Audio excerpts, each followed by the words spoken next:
Hello friends, मैं अंकित कुमार स्वागत करता हूं आपके अपने यूट्यूब चैनल कसुमी स्टडी पॉइंट में।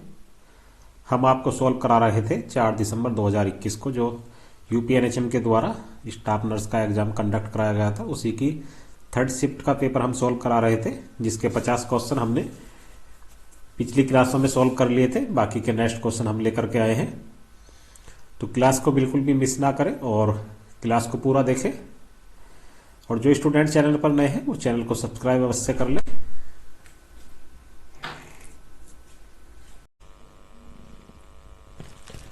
आज की क्लास का पहला प्रश्न है,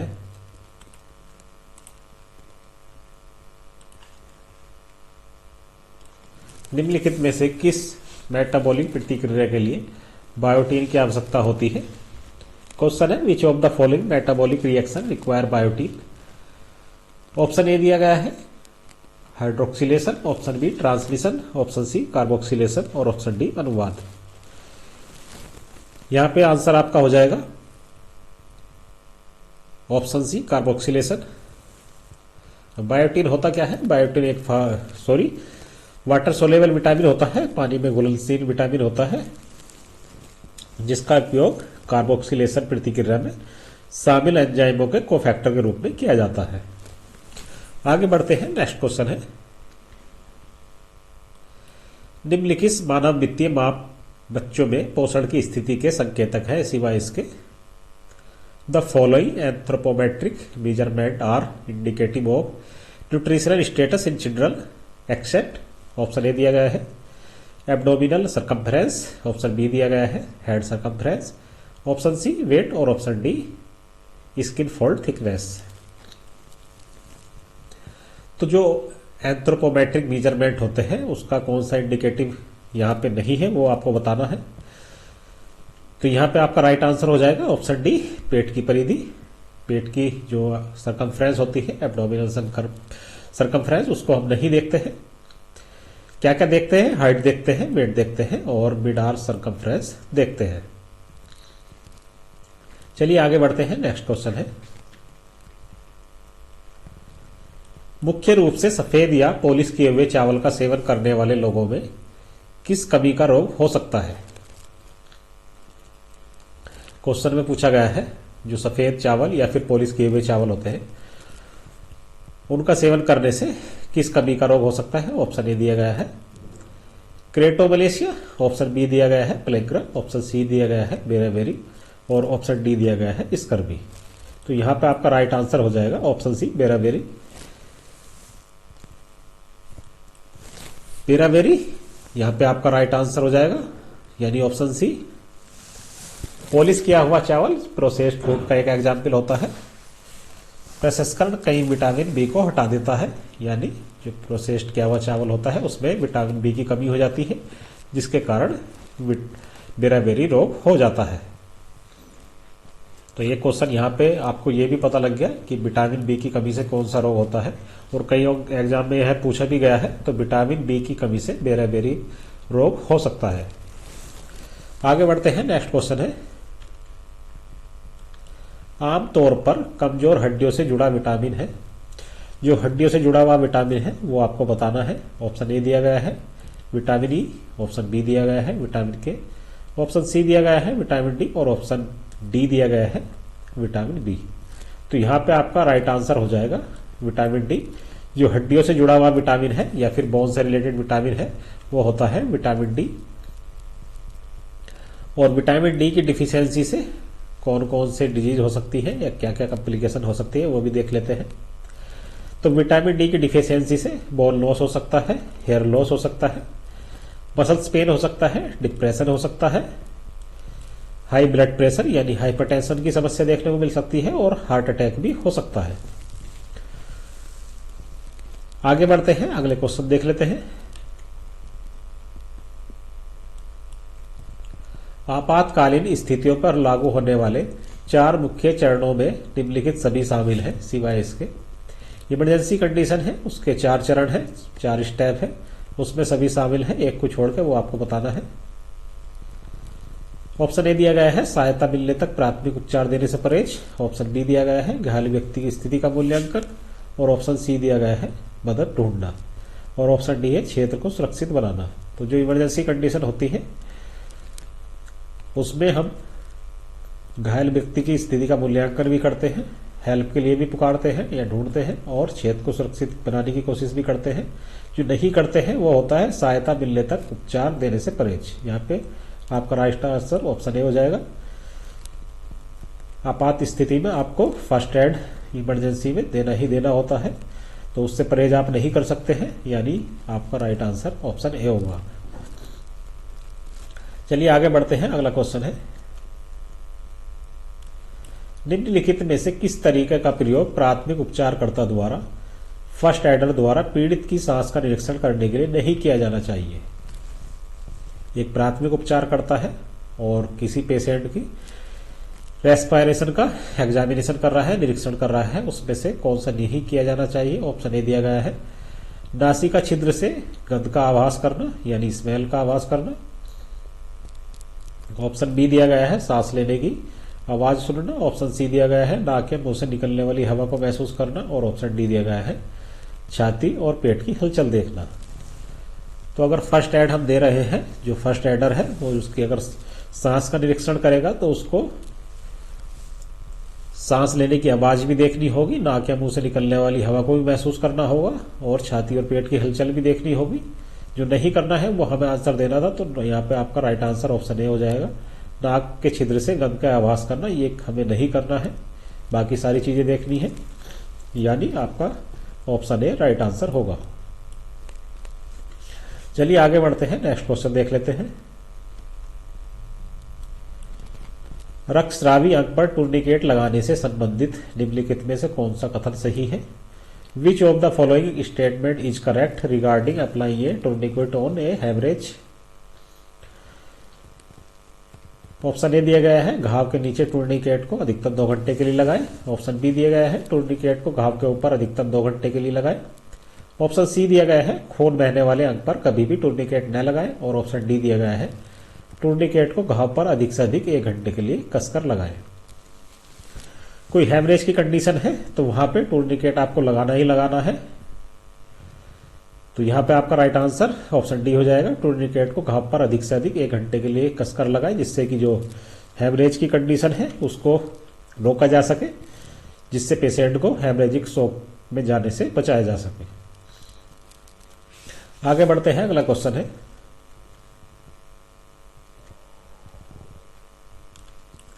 उस व्यक्ति के लिए निम्नलिखित हस्तक्षेप है जिसने सांद्रित अम्ल निगल लिया है सिवाय इसके। The following are intervention for a person who has ingested concentrated acid except. कोई पेशेंट है जिसने कंसंट्रेटेड एसिड पी लिया है या निगल लिया है, उसके लिए सभी कथन सही है एक को छोड़ के। ऑप्शन ए दिया गया है रसायन को बेअसर करना। ऑप्शन बी श्वसन प्रभावित होने पर ग्रसनी से शराब को एस्पिरेट करना। ऑप्शन सी है एक उत्तेजक लेना जो उल्टी को उत्तेजित करेगा। और ऑप्शन डी है बड़ी मात्रा में पानी से अन्न प्रणाली को धोना। तो जिस पेशेंट ने एसिड पी लिया है तो उसके लिए उसको हम सबसे पहले एक उत्तेजक देंगे जो उसकी उल्टी को उत्तेजित करे, जिससे कि जो भी उसके अंदर पिया गया एसिड है वो बाहर निकल सके वोमिटिंग की वजह से। तो हमको उसको क्या करेंगे, एक स्टिमुलेंट देंगे जिससे कि उसकी वोमिटिंग स्टिमुलेट हो सके। आगे बढ़ते हैं, अगला क्वेश्चन है, गला घुटने के शिकार व्यक्ति के लिए तत्काल प्राथमिक उपचार के कदमों में निम्नलिखित सभी शामिल हैं सिवाय इसके। एक पेशेंट है जिसका गला घुटा हुआ है, उसके लिए फर्स्ट एड देनी है। तो जो तत्काल हम फर्स्ट एड देंगे उसमें सभी शामिल हैं सिवाय एक को छोड़ के। ऑप्शन ए दिया गया है मदद के लिए चिल्लाना और उस व्यक्ति को लावारिस न छोड़ना। ऑप्शन बी दिया गया है गले को कसने वाले बैंड को हटाना। ऑप्शन सी दिया गया है व्यक्ति को जमीन पर लेटाना। और ऑप्शन डी दिया गया है प्राथमिक उपचार देने से पहले पुलिस के आने का इंतजार करना। तो जो गला घुटने की कंडीशन होती है वो इमरजेंसी कंडीशन होती है, तो उसमें हम मदद के लिए चिल्लाएंगे और उस व्यक्ति को लावारिस ना छोड़ने देंगे, उसके साथ रहेंगे, गले को कसने वाले बैंड को हटा देंगे और व्यक्ति को जमीन पर लिटा देंगे। ये सारी चीजें होंगी। क्या नहीं होगा, तो ये ऑप्शन डी प्राथमिक उपचार देने से पहले पुलिस के आने का इंतजार करना, ये हम नहीं करेंगे। सबसे पहले उसको फर्स्ट एड देंगे। आगे बढ़ते हैं, अगला प्रश्न है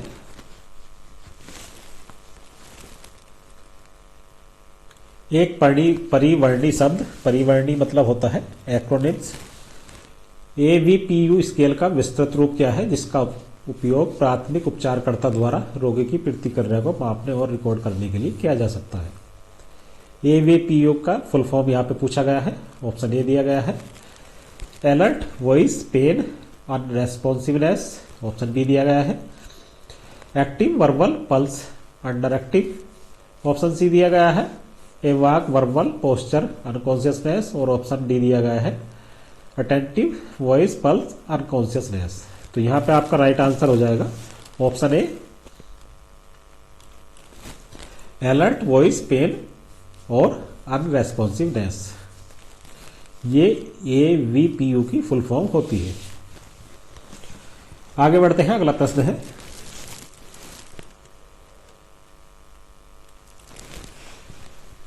साक्ष्य आधारित अभ्यास अनुशंसा करता है कि एक बच्चे के मामूली रूप से जलने की प्राथमिक चिकित्सा के लिए कौन सा हस्तक्षेप उपयुक्त है। क्वेश्चन है evidence based practice recommendation on which intervention are appropriate for first aid for minor burn in children. एक बच्चा है जो मामूली रूप से जल गया है, तो उसको हम फर्स्ट एड क्या देंगे, ये इस क्वेश्चन में पूछा गया है। क्योंकि क्वेश्चन समझना बहुत जरूरी है, क्वेश्चन समझ में आएगा तभी आप राइट आंसर दे सकते हैं। ऑप्शन ए दिया गया है जले हुए स्थान पर तुरंत गर्म पानी डालें, ऑप्शन बी जले हुए स्थान पर तुरंत बर्फ लगाएं, ऑप्शन सी जले हुए स्थान पर तुरंत ठंडा पानी डालें, और ऑप्शन डी है जले हुए स्थान पर तुरंत मक्खन लगाएं। तो यहां पे हमें करना क्या होता है, सबसे पहले जले हुए स्थान पर तुरंत ठंडा पानी डालें, यानी आपका राइट आंसर ऑप्शन सी हो जाएगा। अगर कोई बच्चा मामूली रूप से जल गया है तो सबसे पहले उसके जले हुए स्थान पर ठंडा पानी डालेंगे। आगे बढ़ते हैं, अगला प्रश्न है 3 साल के बच्चे के लिए निम्नलिखित में से कौन सा प्राथमिक उपचार उपाय की सिफारिश की जाती है जिसके वायु मार्ग में बाह्य तत्व वादक है। Which of the following first aid measure in recommended for a 3-year-old child who has a foreign object obstructing the airway. कोई 3 साल का बच्चा है जिसके वायु मार्ग में बाह्य तत्व आ गया है, उसके लिए फर्स्ट एड पूछी गई है। ऑप्शन ए दिया गया है sub diaphragmatic abdominal system, option B keep the baby in good condition, option C blind finger sweep, और ऑप्शन डी है combination of back blow and chest thrust. तो यहां पे आपका राइट आंसर हो जाएगा ऑप्शन ए सब डायफार्मेटिक एब्डोमिनल सिस्टम्स। आगे बढ़ते हैं, अगला प्रश्न है which type of acid based imbalance in most often seen in children with chronic renal failure. कौन सा एसिड बेस्ड इम्बैलेंस देखने को मिलता है कोई क्रोनिक रीनल फेलियर का चाइल्ड है। ऑप्शन ए दिया गया है रेस्पिरेटरी एसिडोसिस, ऑप्शन बी दिया गया है metabolic alkalosis, option C metabolic acidosis, और ऑप्शन डी है रेस्पिरेटरी एल्कालोसिस। तो यहां पे आपका राइट आंसर हो जाएगा option C metabolic acidosis. Metabolic acidosis होता क्या है,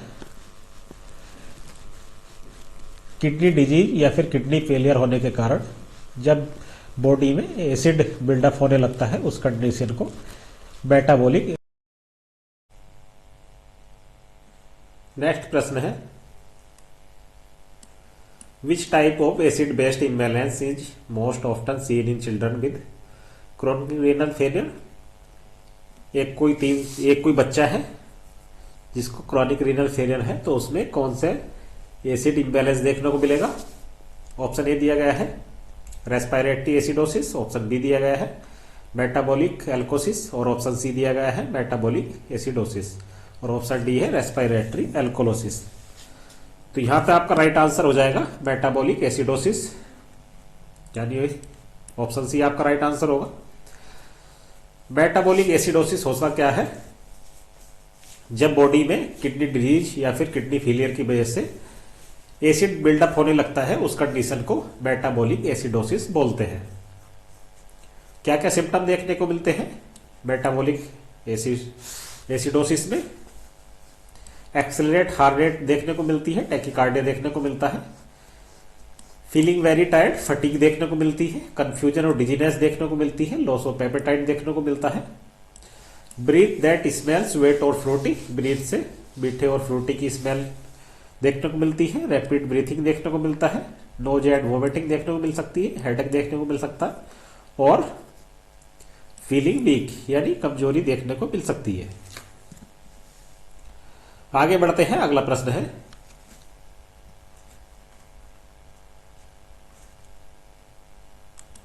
निम्नलिखित में से कौन सा निष्कर्ष इंगित करता है कि एक 15 महीने का बच्चा सकल मोटर आयु उपयुक्त मील के पत्थर को पूरा कर चुका है?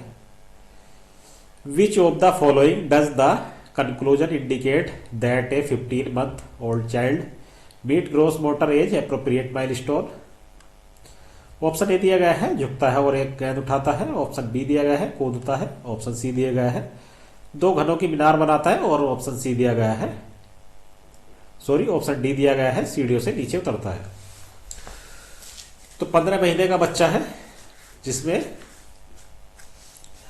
हमें क्या करना है, सकल मोटर आयु उपयुक्त मील के पत्थर यानी met gross motor age appropriate milestone कौन सा है, या फिर क्या करने लगता है 15 साल का बच्चा, वो इस क्वेश्चन में पूछा गया है।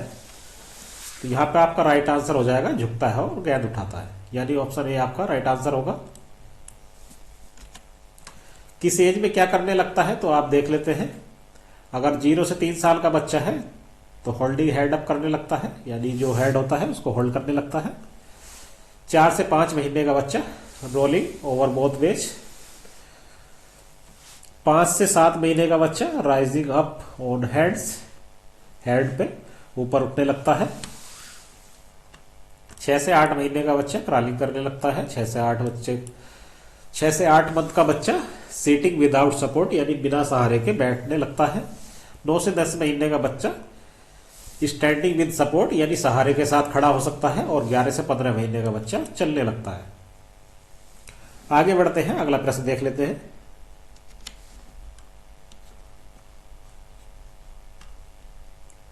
बच्चों में होने वाले इसमें से किस गैस्ट्रो इंटेस्टाइनल डिसऑर्डर में बच्चे का मल गांठ युक्त या फिर करंट जेली के समान होता है?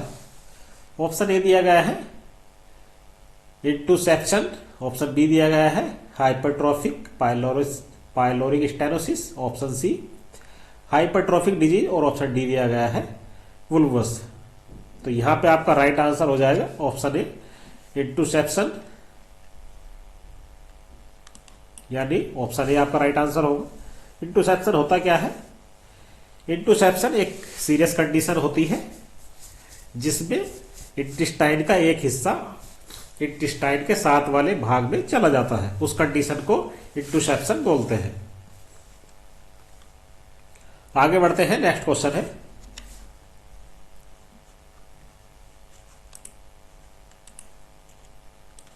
दिल की बड़बड़ाहट और एएसडी के लिए निदान के लिए सबसे अच्छा नैदानिक परीक्षण कौन सा है? The best diagnostic test for the diagnosis of congestive heart failure and ASD. यहां पे बेस्ट डायग्नोस्टिक टेस्ट बताना है डायग्नोस के लिए कंजेस्टिव हार्ट फेलियर और एएसडी के। ऑप्शन ए दिया गया है कार्डिक अस्कल्टेशन, ऑप्शन बी दिया गया है कार्डिक कैथेटराइजेशन और ऑप्शन सी इकोकार्डियोग्राम और ऑप्शन डी दिया गया है छाती रेडियोग्राम। तो यहां पे आपका राइट आंसर हो जाएगा। नेक्स्ट क्वेश्चन है दिल की बड़बड़ाहट और एएसडी के लिए निदान के लिए सबसे अच्छा नैदानिक परीक्षण है। क्वेश्चन है the best diagnostic test for diagnosis of congestive heart failure. Congestive heart failure के लिए बेस्ट डायग्नोस्टिक टेस्ट क्या होगा वो पूछा गया है। ऑप्शन ए दिया गया है कार्डियक अस्कल्टेशन, ऑप्शन बी दिया गया है cardiac catheterization, option C echocardiogram और ऑप्शन डी दिया गया है छाती रेडियोग्राम। तो यहां पे आपका राइट आंसर हो जाएगा इकोकार्डियोग्राम, यानी ऑप्शन सी आपका राइट आंसर होगा। इकोकार्डियोग्राम होता क्या है? तो ये एक तरह का स्कैन होता है जो हार्ट और उसके पास की ब्लड वेसल्स को देखने के लिए इस्तेमाल किया जाता है। आगे बढ़ते हैं, नेक्स्ट क्वेश्चन देख लेते हैं। निम्नलिखित में से कौन सा जीव ग्रसनी सोच से जुड़े बैक्टीरिया के लिए सबसे आम प्रेरक एजेंट है? Which of the following organism is the most common causative agent for bacteria associated with pharyngitis? Option A दिया गया है बेथिसिलिन प्रतिरोधी Staphylococcus aureus, option B Moraxella catarrhalis, option C है ग्रुप ए बीटा हेमोलैक्टिक स्टोकोकाई और option D है एस्चीरिया कोली। तो यहां पे आपका राइट आंसर हो जाएगा option C group A beta hemolytic streptococci. आगे बढ़ते हैं, अगला प्रश्न है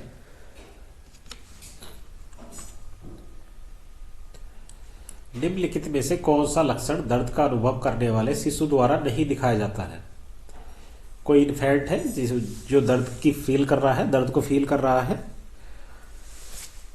वो कौन सा लक्षण नहीं दिखाएगा, ये इस ऑप्शन में पूछा है।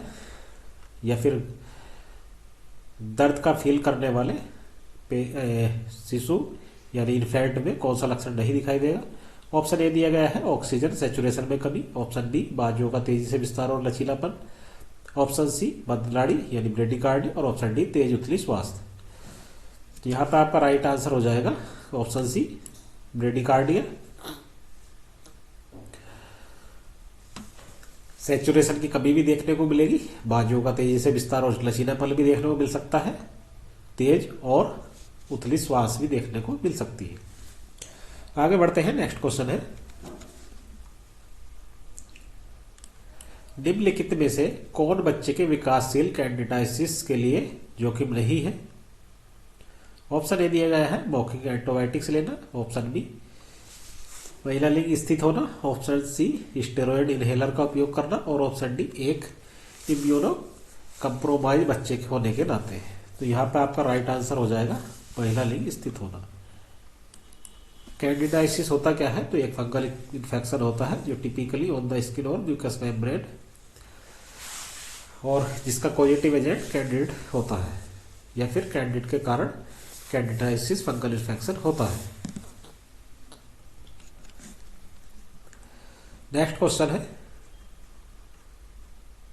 किस प्रकार की सामूहिक सौदेबाजी में बातचीत अधिक प्रतिस्पर्धी होती है जिससे एक पक्ष को लाभ होता है और दूसरे पक्ष को हानि होती है? ऑप्शन ए दिया गया है उत्पादक सौदेबाजी, ऑप्शन बी संयोजक सौदेबाजी, ऑप्शन सी एकीकृत सौदेबाजी और ऑप्शन डी समग्र सौदेबाजी। तो यहां पे आपका राइट आंसर हो जाएगा संयोजक सौदेबाजी यानी ऑप्शन बी आपका राइट आंसर होगा। संयुक्त सौदेबाजी को कंजक्टिव बार्गेनिंग भी बोलते हैं जो कि कलेक्टिव बार्गेनिंग का टाइप्स होता है। और कलेक्टिव बार्गेनिंग के और कौन कौन से टाइप्स होते हैं? तो एक तो कंजेटिव हो गया, दूसरा हो गया कोऑपरेटिव और इंटीग्रेटिव बार्गेनिंग, तीसरा होता है प्रोडक्टिविटी बार्गेनिंग और चौथा होता है कंपोजिट बार्गेनिंग। तो ये टाइप्स होते हैं कलेक्टिव बार्गेनिंग के, उसी का एक टाइप्स होता है कंजक्टिव बार्गेनिंग। आगे बढ़ते हैं, अगला प्रश्न है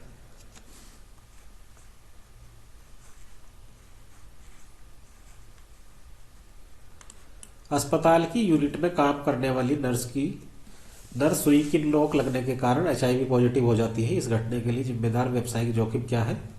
एक नर्स है जो अस्पताल में काम करती है और सुई लगने के कारण एचआईवी पॉजिटिव हो जाती है। तो इस घटने के लिए जिम्मेदार व्यावसायिक जोखिम क्या है वो इस क्वेश्चन में पूछा गया है। ऑप्शन ए दिया गया है शारीरिक, option B ergonomic, option C रासायनिक और ऑप्शन डी जैविक। तो यहाँ पे आपका राइट आंसर हो जाएगा ऑप्शन डी जैविक। ऑप्शन डी आपका यहाँ पर राइट आंसर होगा। नेक्स्ट क्वेश्चन है इनमें से कौन सी एजेंसी गुणवत्ता देखभाल के वितरण पर अस्पताल की साख से जुड़ी है? ऑप्शन ए दिया गया है भारतीय चिकित्सा परिषद, ऑप्शन बी अस्पतालों और स्वास्थ्य सेवा प्रदाताओं के लिए राष्ट्रीय प्रत्यायन बोर्ड और ऑप्शन सी है राष्ट्रीय मूल्यांकन और प्रत्यायन बोर्ड परिषद और ऑप्शन डी है भारतीय नर्सिंग परिषद। तो अस्पतालों की जो गुणवत्ता देखभाल से संबंधित एजेंसी है वो होगी अस्पतालों और स्वास्थ्य सेवा प्रदाताओं के लिए राष्ट्रीय प्रत्ययन बोर्ड, यानी आपका राइट आंसर ऑप्शन डी हो जाएगा। आगे बढ़ते हैं, नेक्स्ट क्वेश्चन है, नर्स प्रबंधक समस्याओं की पहचान करता है, उन्हें प्राथमिकता देता है, लक्ष्य निर्धारित करता है और उन्हें प्राप्त करने के तरीकों की पहचान करता है। नर्स प्रबंधक द्वारा कौन सा प्रबंधन कार्य क्रियान्वित किया जा रहा है? ऑप्शन ए दिया गया है रोजना, ऑप्शन बी आयोजन, ऑप्शन सी नियंत्रित करना और ऑप्शन डी है निर्देशन। तो यहाँ पे ये सारे जो काम होते हैं ये योजना के अंतर्गत होते हैं, यानी प्लानिंग करना। तो आपका राइट आंसर यहाँ पर ऑप्शन ए हो जाएगा। नेक्स्ट क्वेश्चन है, एक अस्पताल यूनिट में सामग्री को लागत के आधार पर वर्गीकृत किया जाता है। सामग्री वर्गीकरण की कौन सी प्रणाली यहाँ प्रयोग की जाती है? ऑप्शन ए दिया गया है वस्तु आधारित वर्गीकरण, ऑप्शन बी सदैव बेहतर नियंत्रण वर्गीकरण, ऑप्शन सी मांग संतुलन वर्गीकरण का प्रयोग और ऑप्शन डी है महत्वपूर्ण आवश्यक वांछनीय वर्गीकरण। तो यहां पर आपका राइट आंसर हो जाएगा ऑप्शन बी सदैव बेहतर नियंत्रण वर्गीकरण, यानी ऑप्शन बी आपका राइट आंसर होगा। नेक्स्ट क्वेश्चन है, निम्नलिखित में से कौन सी क्रिया निंदा का उदाहरण है? 4 ऑप्शन दिए गए हैं, उसमें से आपको बताना है कि निंदा का कौन सा उदाहरण है। ऑप्शन ए दिया गया है एक नर्सिंग सहायक एक रोगी की जानकारी दूसरे रोगी को साझा कर रही है। ऑप्शन बी दिया गया है महिला के मना करने पर एक नर्स जबरन इंट्रायूटेराइन इंट्राकॉन्ट्रासेप्टिव उपकरण डालती है।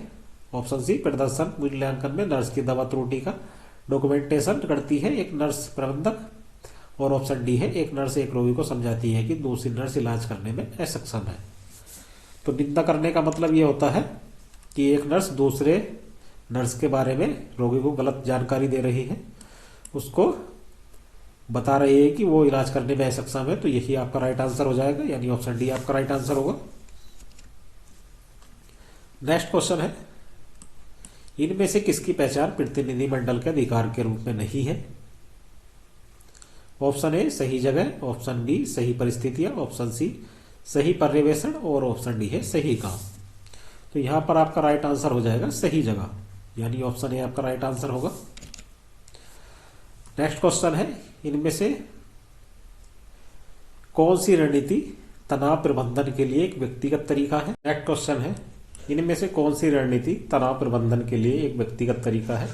स्ट्रेस मैनेजमेंट के लिए पर्सनल तरीका यहाँ पे पूछा गया है। ऑप्शन ए दिया गया है कर्मचारी सहायता कार्यक्रम, ऑप्शन बी संगठनात्मक नीतियां, ऑप्शन सी कौशल प्रशिक्षण, ऑप्शन डी तनाव के बारे में आत्म जागरूकता। तो यहाँ पे आपका राइट आंसर ऑप्शन डी हो जाएगा, तनाव के बारे में आत्म जागरूकता होनी चाहिए, सेल्फ अवेयर होना चाहिए स्ट्रेस मैनेजमेंट के लिए। आज की क्लास हमारी यहीं तक थी। उम्मीद करता हूँ ये क्लास आपके लिए हेल्पफुल रहेगी, क्योंकि ये करंट एग्जाम पैटर्न पर आधारित क्लास थी। और बाकी के जो क्वेश्चन बचे हैं मैथ, रीजनिंग, जीके, कंप्यूटर वाले, उनको हम जल्दी शुरू करेंगे। और रीजनिंग की क्लास हम शुरू करने वाले हैं जल्द ही, जिससे कि जो 20 क्वेश्चन हैं उनको भी हम कवर कर लें। और उम्मीद करता हूँ ये क्लास आपके लिए हेल्पफुल रही होगी। अगर आपके लिए थोड़ी भी हेल्पफुल लगती है तो कृपया कमेंट बॉक्स में जरूर बताएं और अपने दोस्तों के साथ शेयर भी करते रहें और वीडियो को लाइक करना ना भूलें। जय हिंद, जय भारत।